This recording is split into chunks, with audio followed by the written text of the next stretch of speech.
Lenin fabric, cotton pant, premium fabric ಬಂದು Lenin club, premium fabric ಇದು. Fabric rate ಜಾಸ್ತಿ ಇದೆ, ಮಾರ್ಕೆಟಲ್ಲೂ ರೈಟ್ ಜಾಸ್ತಿ ಸೇಲ್ ಮಾಡ್ತಾಯಿದ್ದಾರೆ. ನಾನು ನಿಮಗೆ ಬೆಸ್ಟ್ ಪ್ರೈಸಲ್ಲಿ ಕೊಡ್ತೀನಿ, ಕ್ವಾಂಟಿಟಿ ತಗೋಬೇಕು. ಕಾರ್ಗೋ ಶಾರ್ಟ್ಸು ಬರೋ ಎಲ್ಲ ಬೆಸ್ಟ್ ಪ್ರೈಸ್ ಇರುತ್ತೆ ನಮ್ಮ ಹತ್ರ, ಬೆಸ್ಟ್ ಕ್ವಾಲಿಟಿ ಇರುತ್ತೆ. ಅದು ಕಾರ್ಗೋ ಜಾಗರ್ಸು, ಬಾಟಮ್ ಮೇಲೆ ಎಷ್ಟಕ್ಕೆ ಬರುತ್ತೆ, ಬೆಲ್ಟಲ್ಲಿ ಎಷ್ಟಕ್ಕೆ ಬರುತ್ತೆ, ರೆಡಿ ಆಗ್ತೈತೆ. ಎಲ್ಲ ಲೆನಿನ್ ಪ್ಯಾಂಟು,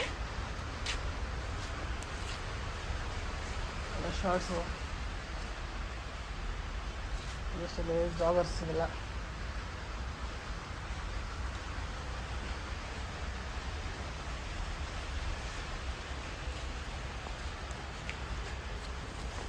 ಯಾವಾಗ